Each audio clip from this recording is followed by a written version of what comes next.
Happy Wednesday, everyone, and welcome to Inside the Newsroom. I'm Maddie Paul. Inside the Newsroom, we bring you the trending stories of the KELOLAND area, and best of all, we bring in our newsroom staff members to talk about the trending stories that they've created. So you get a behind-the-scenes look at how our reporters, our producers, and even our meteorologists put together the stories that you see every day on our newscasts and online at keloland.com. Let's start off with the weather. We'll get to the storms that we saw on Tuesday night, but I first want to talk about how July is the warmest time of the year. So how hot has it been here in South Dakota? Well, meteorologist Scott Munt took a look. And it's the middle of meteorological summer. Some of us are at our warmest time of the year, as climate average highs are at their warmest. For many in KELOLAND, that means numbers in the middle 80s, but there are exceptions. One that stands out is the climate average of 91 degrees in winter. On the low end, there are average highs of 82 in Worthington, Brookings, Watertown, and Sisseton. Sioux Falls' warmest average high is 86. And this is a look at the time period of our warmest average high. Many are already in this time frame. The only exceptions are Rapid City, which starts July 24th, and Winter, with a start date of July 19th. I need to mention that the average highs start going down for many at the end of the month. Losing the heat goes hand in hand with losing daylight, as we start losing 2 minutes of daylight during the last week of the month, and it increases to nearly 3 minutes by the end of August. Well, I don't like that, Scott, but the other thing I don't like is how cold it is. I had to just put on my sweatshirt just now, just for freezing. Yeah, because it cooled off, didn't it? It did. Look, I'm not wearing blue, I'm wearing gray. This is a first. Because it's cloudy, so I dressed for like the a weather cloud. myself. Yeah, right. Like a funnel cloud. It got significantly cold, Scott. Well, there is a difference, isn't there? I suppose. Right. Well, we're talking about like how July is one of the warmest times of the year, but do we usually see it get this cool at this time? Well, we could set records today, depending on how warm we get. In Sioux Falls, it won't happen. Okay. When I'm talking records, I'm talking the coldest high temperature for this date. The coldest high in Sioux Falls, I think, is 67. Okay. And we were around 68 at midnight. So it won't happen in Sioux Falls, but other locations, I think it will happen. I think the coldest in Aberdeen's around 70. I don't think they'll get out of the 60s today. This just made my complete jaw drop. You know how Where's I complain? your hat? You need a hat. I can't bring a winter hat. It's not that cold, Scott. Come on, we got to pace this a little bit, right? Okay, well, yeah, you don't have any gloves on yet, so we'll start with the gloves, I'm and then starting you'll with move the up little to jacket. the hat. The jacket first, the little cool jacket, Yeah, and then I've we noticed can the get our way. jacket. Jacket's gray too, isn't it? I had to put it on. It was so cold. I'm even wearing longer pants today too, because in the summer I just like to wear my little shorts or skirts, and now it's like had to bring out Not the today. pants. Not today. There's a look at the forecast. Numbers this afternoon in the 60s in many locations. And even look at Buffalo and Custer. Those temperatures are in the middle to upper 50s. We'll continue with cloudy skies during the afternoon. We'll call it periods of rain. Of course, that will keep our temperatures down as well as these north to northeast winds.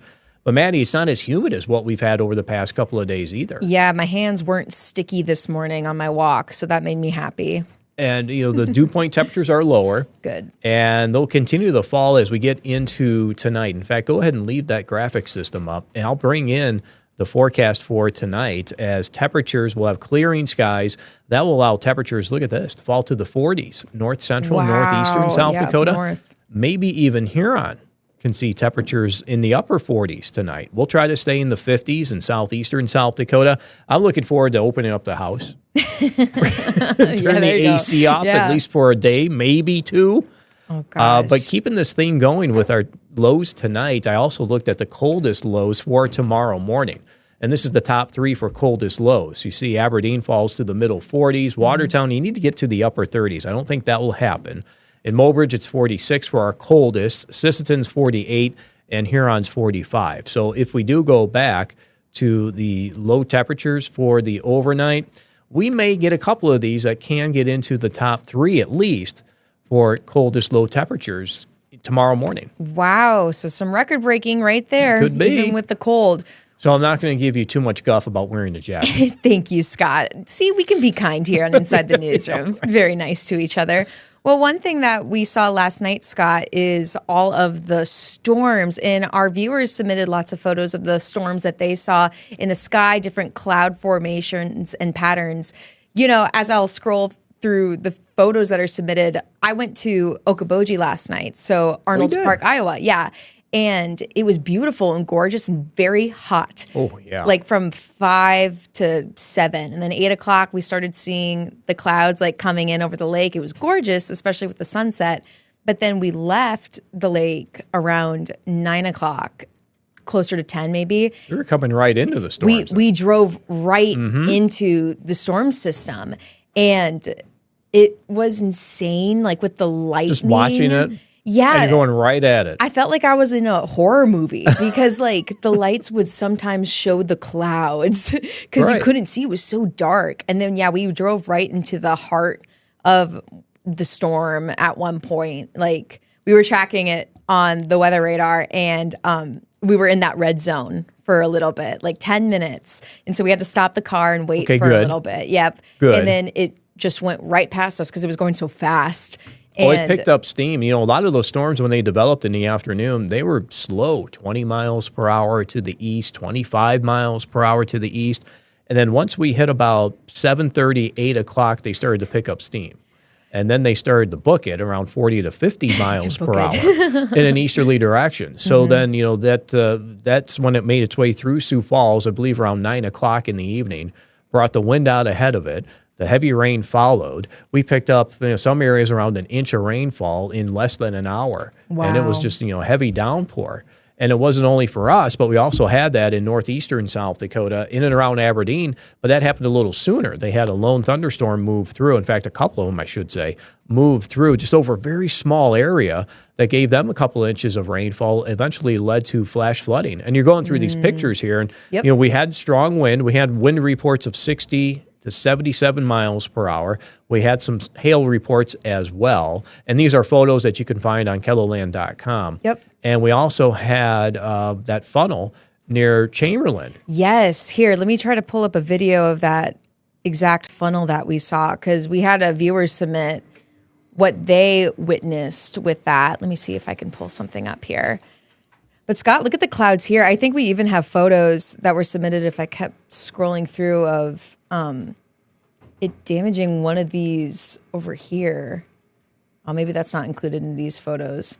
But look how pretty it is. Either way, we had the strong winds. Yep. As I mentioned, 60 to 77 miles per hour, not as strong as the winds that we had the night before. But this is all a product of the heat and humidity. You mentioned that you were in Okoboji and it was hot. It was very hot. We had our hottest temperatures yesterday in south central and southeastern KELOLAND, and that's where we had a lot of the severe weather too, with these strong winds, with the thunderstorms that moved through starting around 4 or 5 o'clock, maybe near the winter area, moving to the east. And then eventually they moved out of KELOLAND as we went through the morning hours.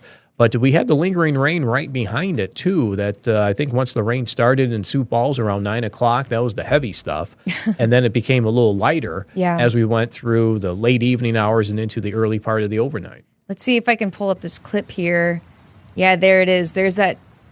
This is near Chamberlain. Yep, this was a viewer-submitted video of what was seen in Chamberlain. Look how tiny that funnel cloud is. Very thin rope structure to it, too. Yeah, and then there's going to be a second video here. Yep, and I wonder if this actually touched the ground. Right, the trees are blocking our view here. But you could see that it just elongated even more. Little thin rope. This is type so of structure to it. Cool. Isn't that cool? Isn't this a cool video? Have you seen a tornado in person, Scott? I have. Many years I've went out storm chasing. I didn't get that close to it. A lot of it was from a distance as we were trying to chase it down. But wasn't as thrilling or daring as you were maybe last night, just going right into the heart of it. I was trying to be so brave, Scott. I was like, we're going to be fine. Everything's going to be okay. And everything was. But it was good for us, especially while we were driving through the storm, to stop at a point when you couldn't see the road because you couldn't at one point. You have to. Man, the lake is gorgeous at this time of year. So I'm kind of sad that it's getting a little bit cooler, but. And this will be short-lived. Okay. Okay. I know it's cool today. It'll be cold tonight for some. Numbers falling to the 40s, north central and northeastern South Dakota. But we do have some warmer temperatures on the way. Tomorrow will be warmer. We'll continue this warming trend into the weekend. 80s will return, slowly increase that humidity too. By the time we get into next week, temperatures in the upper 80s, some areas will hit the 90s. But we'll also continue once we get into Friday, start the shower and thunderstorm chances, and that will continue as we get into next week. Right now, we have it in the forecast at about 20 to maybe 30%, so I don't think all these days will be a washout. And I really think the best chance to see that will be mainly late in the day and at night for these showers and thunderstorms. Well, I'll take that. Maybe then I can take off this sweater too for just a little bit, maybe just for a few days to finish out summer. Man, I can't wait till we get in the fall. Oh, yeah, then you're going to really hear it. Then you're going to see Then you will have the gloves and the hats on, right? Yeah, I'm going to have the parka, the whole hood up and everything. You're going to see it all. Well, Scott, thank you for joining me at the Digital Desk to talk about this. And stick around, viewers, because up next, we're bringing in one of our digital reporters to talk about a new fundamentalist group that's located near a Western compound. Stay with us for Inside the Newsroom.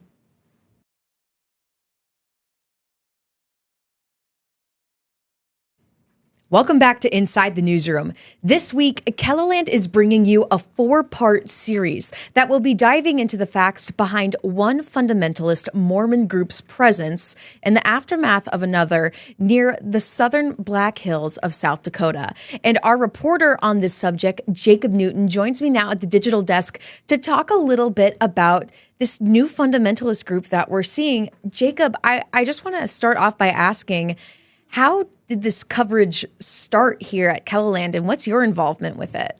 Yeah, Maddie. So coverage of the FLDS, the first group that was present, really goes back decades. I mean, they had a presence in the Black Hills through the 2000s all the way up to the early 2020s. And there was a lot of coverage we did of that. But really where this started for me is that in 2021, they defaulted on a loan and lost the property, and it was sold at a sheriff's auction to 3 former associates. And from there, they put it on the market, and it sat for a couple of years. And I kind of picked up again when the property was listed as sold. So got into contact with Custer County, got the records of the sale, and then kind of started picking the threads from there of who these new buyers were.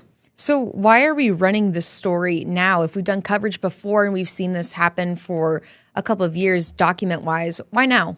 Yeah, so really it just kind of took this long to all come together. This group bought the compound back in 2023. And from there, it was really, like I kind of said, picking those threads, kind of following it through, and really learning about this group over the last 2.5 years to kind of put this together. And there have been new developments kind of throughout these last couple of years as well. So it's kind of been a building project to get to this point. And this was finally the point where we felt that we had enough and had it kind of vetted well enough that it could go out to the public. And who have you been contacting for this story, and how do you put your research together so that it translates well for our stories and our viewers? Sure. So early research really started with property records, business filings, things like that. And then just kind of by way of picking through those things, finding people who were knowledgeable about these locations, these businesses, these sources, led me to a number of people, both on record in the story and on background. But I've spoken with researchers, I've spoken with nonprofit groups, with former investigators, and with former members of this organization. It sounds like it has been, should I say difficult? Has it been an easy process for you? It's been a bit of both. I mean, I've found a lot of people who were willing to give plenty of information. Finding people to go on the record was a bit difficult. I mean, there is a lot of litigation surrounding this group. So there were some people I spoke to who said, I can give you information, but I can't say anything on record due to ongoing legal processes. Found some people who said, I want to talk, but due to my experiences, I don't feel comfortable speaking. And then I found people who were very willing to talk on the subject based on their own experience as well. So at times there were definitely dry periods in the last 2 years where there wasn't a lot of information coming out. Trying to track a group like this too, who are very closed off to the public, has its difficulties. Confirming a lot of things has been challenging, but kind of perseverance and then the willingness of the handful of named sources in the story, cannot thank them enough. Oh, that's great, Jacob. And you really are doing a lot of work because, again, this is a 4-part series that we're bringing out throughout this entire week.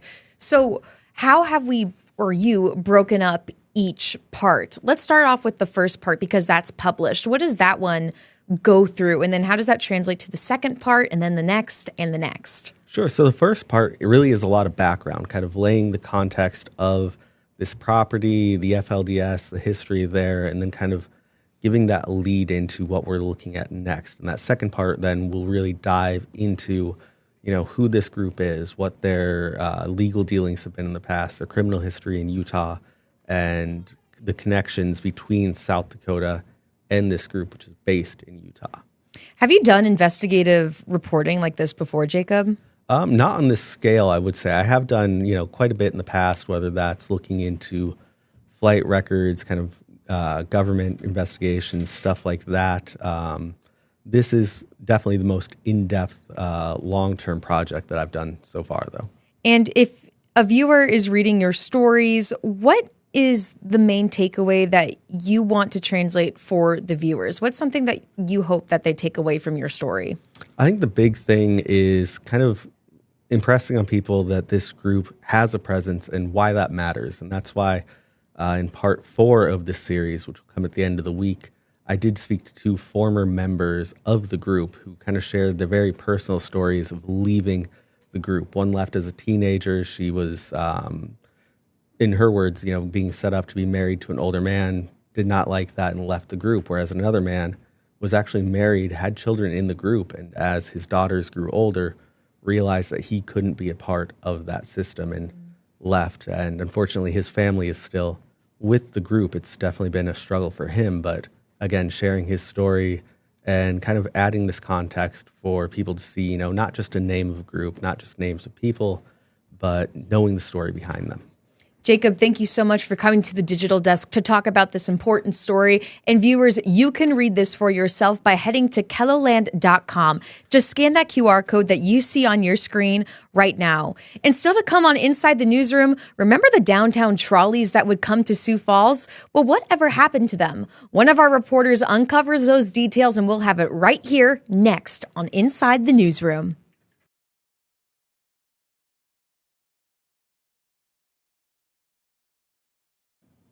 Welcome back to Inside the Newsroom. Remember the green and red trolley that would drive down Phillips Avenue? Well, whatever happened to those trolleys? Our digital reporter Gracie took a look and asked the downtown Sioux Falls CEO what happened, and she joins me now at the digital desk with the answers. Gracie, what happened to the trolleys? I missed them. Yeah. If you remember, they were really popular. They were there from about 2000-ish to about 2022. About 22 years they were downtown. What happened to them is in 2022, they were kind of decommissioned, taken off the roads. They were a little bit banged up. They were older vehicles, so the maintenance on that was getting to be a lot, and the ridership was getting to be on the lower side, so they decided to take them off the roads. And then the CEO said that he believes they were, taken into storage, salvaged. The parts and everything were used up, so they are not able to come back right now. Oh, so there won't be a return then because those parts are taken away? Yeah, of these specific trolleys, but he said they were open to the idea of other creative things to, bring people to downtown. Yeah, one thing in your article that mentioned is, the trolleys brought people downtown, but there's another initiative now to help bring some more foot traffic to downtown, right? Yeah. He said, since the trolleys kind of went away in 2022, they're trying to find some different ways to still bring people to downtown and everything. And one of the things that this year that they're doing is the Open Streets Initiative, where they block off about a 1 block of Phillips Avenue the first Friday of the month, and they let people, no cars are there, so they let people walk around, mingle. They bring some other organizations out to kind of, fill in the space and stuff. So they said that's kind of their way to supplement some of those different activities that the trolley no longer can, do since they're not working anymore. And since you were talking to the downtown Sioux Falls CEO, Brandon Hansen, what did he tell you about the trolleys when they were in their prime? Yeah, so It was mostly during the like summer tourism months. So it would be kind of May to September. They would be out during the weekends, and they would do about a 20-minute route going down Phillips Avenue over to Falls Park, and the tour guides, the people driving the buses, would kind of have some quick facts, some historic facts about Sioux Falls that you could learn while you were on the little route. You're bringing back so many memories for me. This is so funny. Like growing up in Sioux Falls, remembering the trolley rides as it would be just so slow down Phillips Avenue. And you're right, those historic bits that they would give you along the ride. Bringing back so much nostalgia in your story is something that really hits home for me. What was something that you wanted viewers to take away from your story as they're reading it? Well, I just kind of wanted to really get to the bottom of where they were. It was kind of something that had been tossed around in the newsroom of, we haven't seen the trolleys in a couple of years. What happened to them? So that kind of started the story. So I just really wanted to, figure out what had happened to them and let people know, and throw a catchy headline on there to catch people's attention. Caught mine, because I was like, yeah, where did they go? I totally forgot that it was like a part of my childhood for so long here in Sioux Falls. Yeah. And did you ask? I'm curious, because like it does seem like it kind of quietly went away. Is that true, or did they make like a formal announcement before that it had gone away? It wasn't something that I had asked, but I was doing some digging before I was able to talk with their CEO there. To try and, figure out exactly what had happened. And it didn't really seem like there was much of an announcement. I think it just kind of phased out a little bit. I know back in like 2018, there were some issues or some concerns with being able to fund the project there. But a couple of different groups, Sanford and some other, I'm not remembering at the top of my head, were able to kind of come together and pool some money to make the trolley go until 2022, so for about 4 years there. So then when it got to about 2022, the money had actually not run out. There was still support for that, but that low ridership and the high maintenance cost was kind of the reason why they decided to kind of phase out that project for downtown. Because he said those cars were old, and you're right, with that maintenance and that low ridership. Is there anything else that you'd like viewers to take away from reading your story? I don't think so. Maybe other than, he had said that he said never say never in terms of bringing back potential trolleys. But he said that maybe there are some other creative ways that they can bring ideas to bring people or bring out the historic charm of downtown. So maybe if anyone has some creative ideas, they can bring those forward to downtown Sioux Falls. What the heck? That gives me so much hope. There's like a light at the end of the trolley for this story. Amazing. Sure. Thank you so much for joining me at the digital desk, Gracie. And stick around, everyone. We'll be right back for Inside the Newsroom.